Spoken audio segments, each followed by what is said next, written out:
Prabha voice channel में आपका स्वागत है। पाप का गुरु कौन। एक समय की बात है, एक पंडित जी कई वर्षों तक काशी में शास्त्रों का अध्ययन करने के बाद गांव लौटे। पूरे गांव में शोहरत हुई कि काशी से शिक्षित होकर आए हैं और धर्म से जुड़े किसी भी पहेली को सुलझा सकते हैं। शोहरत सुनकर एक किसान उनके पास आया और उसने पूछ लिया, पंडित जी, आप हमें ये बताइए कि पाप का गुरु कौन है। प्रश्न सुनकर पंडित जी चकरा गए।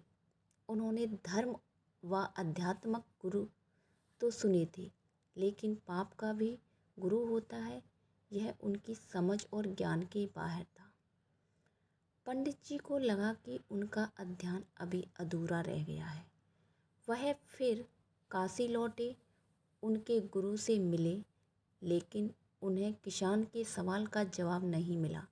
अचानक एक दिन उनकी मुलाकात एक गड़िका वैश्या से हो गई। उसने पंडित जी से परेशानी का कारण पूछा तो उन्होंने अपनी समस्या बता दी। गड़िका बोली, पंडित जी, इसका उत्तर तो बहुत सरल है, लेकिन उत्तर पाने के लिए आपको कुछ दिन मेरे पड़ोस में रहना होगा। पंडित जी इस ज्ञान के लिए ही तो भटक रहे थे। वह तुरंत तैयार हो गए। गड़का ने अपने पास ही उनके रहने की अलग से व्यवस्था कर दी। पंडित जी किसी के हाथ का बना खाना नहीं खाते थे। अपने नियम, आचार और धर्म परंपरा के कट्टर अनुयामी थे। गड़का के घर में रहकर अपने हाथ से खाना बनाते खाते कुछ दिन तो बड़े आराम से बीते, लेकिन सवाल का जवाब अभी नहीं मिला। वह उत्तर ही प्रतीक्षा में रहे। एक दिन गड़का बोली, पंडित जी, आपको भोजन पकाने में बड़ी तकलीफ होती है। यहाँ देखने वाला तो और कोई है ही नहीं। आप तो नहा धोकर मैं आपके लिए भोजन तैयार कर दिया करूँगी।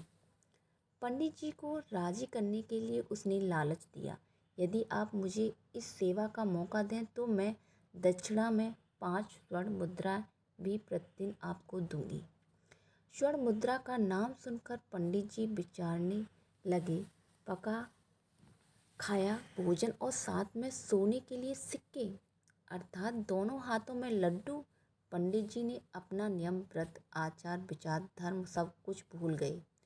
उन्होंने कहा, तुम्हारी जैसी इच्छा, बस विशेष ध्यान रखना कि मेरे कमरे में आते जाते तुम्हें कोई नहीं देखे।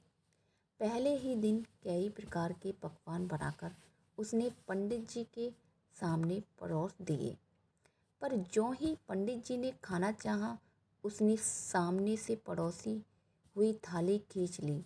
इस पर पंडित जी क्रोधित हो हुए और बोले, यह क्या मजाक है। गड़का ने कहा, यह मजाक नहीं है पंडित जी, यह तो आपके प्रश्न का उत्तर है। यहाँ आने से पहले आप भोजन तो दूर किसी के हाथ का पानी भी नहीं पीते थे, मगर स्वर्ण मुद्राओं के लोभ में अपने मेरे हाथ का बना खाना भी स्वीकार कर लिया। यह लोभ ही पाप का गुरु है। हमें किसी भी तरह के लोभ लालच को जीवन में अपनाए बिना जीवन जीने का प्रयास करना चाहिए।